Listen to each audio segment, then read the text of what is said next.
Pasukan Pertahanan Israel atau IDF kini tak hanya berperang melawan kelompok militan Hamas. Perang tersebut meluas bahkan ikut mencatut negara-negara tetangga. Lebanon dan Suriah turut kena imbas ketika Israel meningkatkan serangan udara terhadap kedua negara Arab tersebut. Dikutip dari Tribun News, menyusul meningkatnya serangan Israel itu, Amerika Serikat dilaporkan juga telah mengirim aset militer lebih banyak. Tambahan peralatan tempur AS itu untuk memperkuat pasukan Israel. Di sisi lain, Hizbullah juga ikut memerangi pasukan Israel di perbatasan utara Lebanon dengan negara Zionis itu. Sehari setelah Israel menyatakan perang, Hizbullah meluncurkan puluhan roket ke posisi Israel. Para tentara Zionis itu juga menargetkan bandara internasional Damaskus dan Aleppo di Suriah, yang mana lokasi tersebut merupakan tempat Iran mempertahankan kehadiran militernya. Serangan Israel itu dilaporkan menewaskan 2 orang pekerja.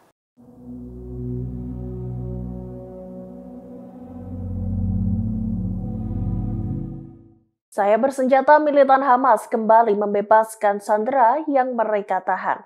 Pada Senin 23 Oktober 2023, Hamas diketahui membebaskan 2 tawanan sipil wanita. Pembebasan itu sebagai tanggapan atas upaya mediasi Mesir Qatar. 2 tawanan yang dibebaskan pihak Hamas merupakan warga Israel yang sudah lanjut usia. Abu Ubaidah, juru bicara Hamas, mengatakan pihaknya telah mengamankan pembebasan para tahanan. Disebutkan Hamas memutuskan pembebasan 2 tawanan itu lantaran alasan kemanusiaan. Tanya itu, pembebasan 2 tawanan tersebut juga karena kesehatan yang buruk. Sebelumnya, Hamas juga membebaskan 2 warga Amerika Serikat pada Jumat 20 Oktober 2023. Namun rupanya Israel menolak untuk menerima para sandera yang dibebaskan itu. Kemudian kelompok militan Hamas diketahui menyandera lebih dari 200 orang sejak perang bergerilya pada 7 Oktober 2023 lalu. Seorang juru bicara Kementerian Luar Negeri Qatar mengatakan bahwa pembebasan sandera Amerika Serikat itu dilakukan setelah melewati diskusi yang panjang.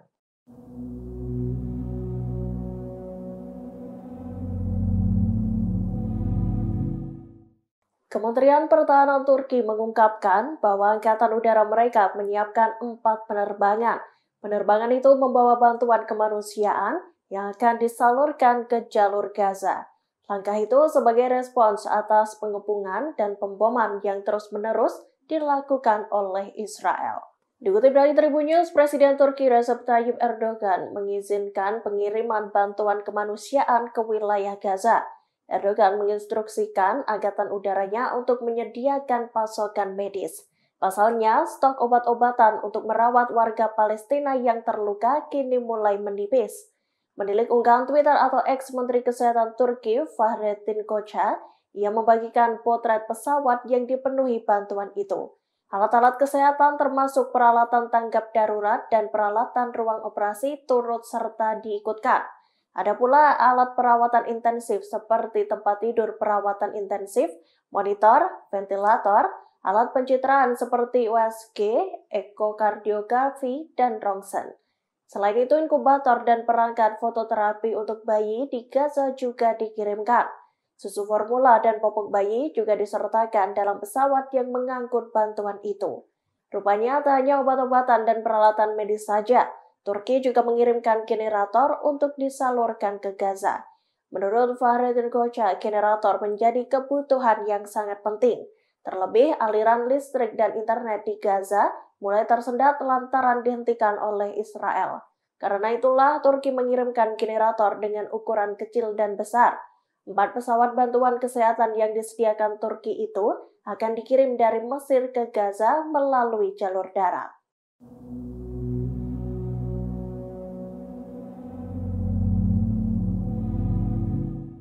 Pasukan Pertahanan Israel atau IDF mencegat 2 pesawat tak berawak pada Senin 23 Oktober 2023. Pesawat tak berawak itu diduga diluncurkan dari Lebanon ke Israel Utara. Bersamaan dengan itu, Israel menyerang 4 sel Hizbullah yang diduga berencana melakukan serangan di perbatasan. Seperti diketahui, 2 minggu terakhir telah terjadi bentrokan antara Israel dan militan Hamas. IDF mengatakan sistem pertahanan Iron Dome meluncurkan rudal ke target mencurigakan. Mereka menduga serangan itu berasal dari wilayah Lebanon. Kemudian serangan kedua menuju wilayah Israel terjadi beberapa jam setelahnya. Iron Dome berhasil menembak jatuh sebuah pesawat tak berawak yang memasuki wilayah udara Israel melalui laut. Pesawat tak berawak itu dicegat di Eins Hemifrat, sebuah kibuts di sebelah selatan Akre. Tak lama setelah itu, IDF mengumumkan bahwa mereka telah melakukan serangan pesawat tak berawak terhadap sebuah sel di Lebanon Selatan.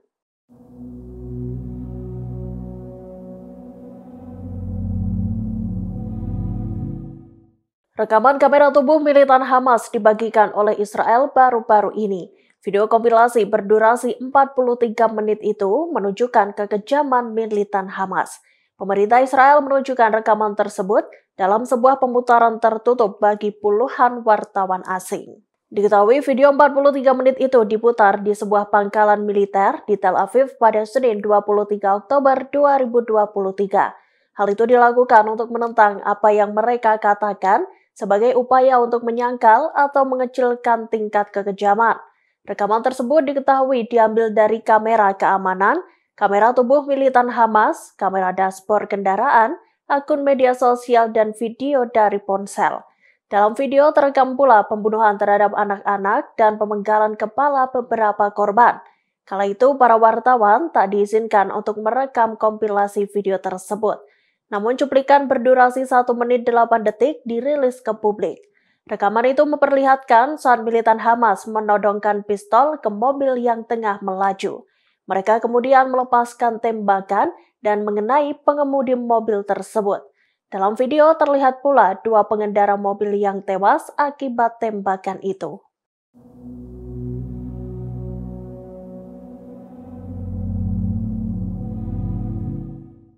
Bantuan kemanusiaan masih terus mengalir ke jalur Gaza sejak Sabtu 21 Oktober 2023. Kemudian pada Senin 23 Oktober 2023, sebanyak 20 truk bantuan kembali memasuki wilayah Gaza.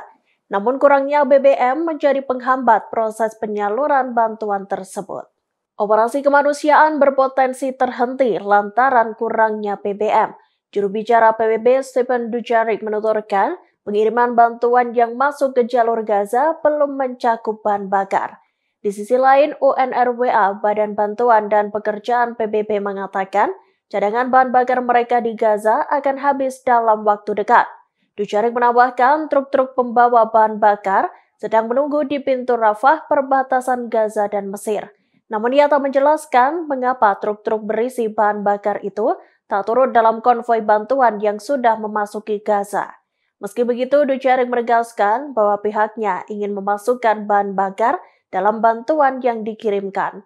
Bahan bakar tersebut diperuntukkan bagi operasi UNRWA yang menjadi lembaga pemasok bantuan terbesar di jalur Gaza. Sebanyak 13.000 staf UNRWA masih terus membantu lebih dari 500.000 warga Palestina yang mengungsi. Namun persediaan bahan bakar mereka menipis di tengah konflik panas antara militan Hamas dan pasukan Israel.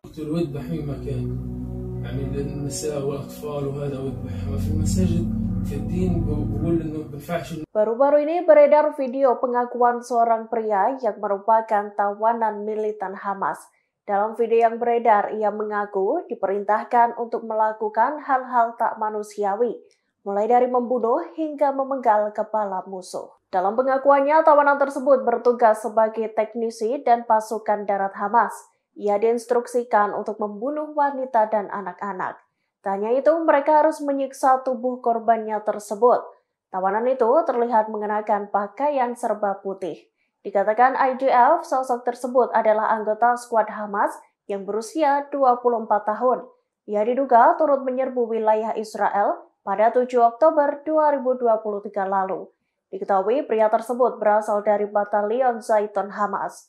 Ia ditangkap di hari pembantaian di pintu gerbang menuju kibuts Al-Lumim dekat perbatasan Gaza. Pria tersebut bahkan mengaku disuruh komandan militer untuk menganiaya orang.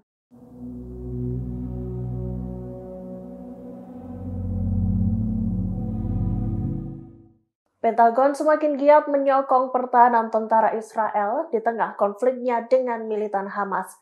Pihaknya bakal mengirimkan penasihat militer untuk Israel. Hal itu dilakukan jelang serangan darat yang bakal dilakukan Israel ke wilayah Gaza. Selain mengirimkan penasihat militer, Pentagon juga akan mengirimkan sistem pertahanan yang canggih. Salah satu perwira yang memimpin bantuan itu adalah Jenderal Corps Marinir James Glynn. Sebelumnya, Glynn juga membantu memimpin pasukan operasi khusus melawan ISIS. Ia juga berperan penting dalam pertempuran sengit di Fallujah. Glynn juga akan memberikan nasihat tentang cara mengurangi korban sipil selama perang. Diketahui Israel sendiri tengah mempersiapkan diri untuk operasi darat berskala besar. Meski begitu, penasihat AS tak akan terlibat dalam pertempuran apapun. Tim militer ini merupakan salah satu langkah cepat yang dilakukan Pentagon untuk mencegah konflik antara Israel dan Hamas.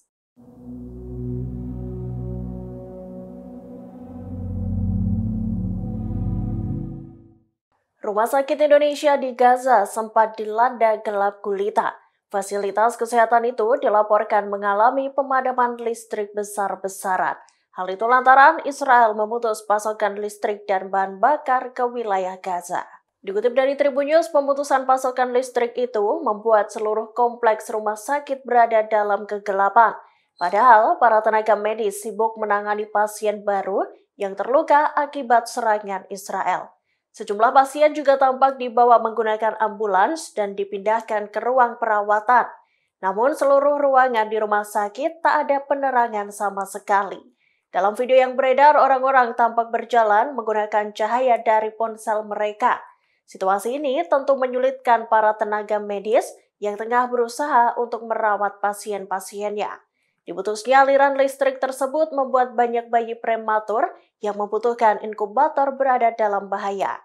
Namun setelah listrik di Rumah Sakit Indonesia di Gaza itu padam, kini keadaannya telah kembali pulih.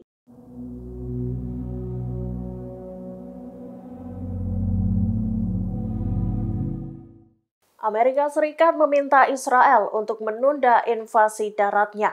Hal itu lantaran pihaknya memperkirakan dengan penundaan itu akan memberikan lebih banyak waktu bagi sandera untuk dibebaskan. Selain itu, penundaan invasi darat itu agar memungkinkan lebih banyak pengiriman bantuan ke wilayah Gaza. Dikutip dari Tribun News, Gedung Putih tak mengatakan secara terbuka terkait permintaan penundaan invasi darat itu. Juru bicara Dewan Keamanan Nasional John Kirby mengatakan, AS telah berkomunikasi dengan Israel. Komunikasi itu terjalin sejak awal mengenai strategi dan tujuan dalam menghadapi serangan militan Hamas, termasuk membahas soal potensi konsekuensi yang tidak diinginkan dari operasi militer yang lebih besar. Di sisi lain, pemerintahan Joe Biden disebut ingin mengulur waktu untuk bernegosiasi dengan militan Hamas. Menurut mereka, kemungkinan serangan akan meningkat jika Israel memindahkan seluruh pasukannya ke Gaza. Diberitakan sebelumnya, Hamas diketahui menyandera lebih dari 200 orang. Dari banyaknya para tawanan itu, diketahui terdapat beberapa warga negara Amerika. Sebelumnya, Hamas juga telah membebaskan sejumlah sandera. Dan yang terbaru, Hamas membebaskan 2 wanita lanjut usia dengan alasan kemanusiaan.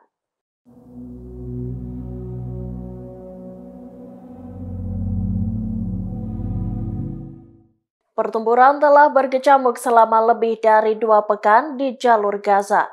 Konflik tersebut kian panas setelah kelompok militan Hamas menyerbu Israel pada 7 Oktober 2023 lalu. Lebih dari 5.000 warga Palestina, terutama warga sipil, dilaporkan telah terbunuh di berbagai wilayah Gaza. Dan berikut 5 poin perkembangan terkini perang Hamas-Israel yang terjadi dalam 24 jam terakhir. Dikutip dari Kompas.com, terdapat 2 sandera yang dibebaskan oleh pihak Hamas. 2 sandera itu merupakan wanita lansia berkewarganegaraan Israel. Mereka yakni Yosef Lifshitz dan Nurit Cooper yang dibebaskan pada Senin 23 Oktober 2023. Sementara pasangan mereka dilaporkan masih ditahan di Gaza. Di sisi lain, Israel kembali menyerang wilayah Gaza pada Minggu 22 Oktober 2023 kemarin.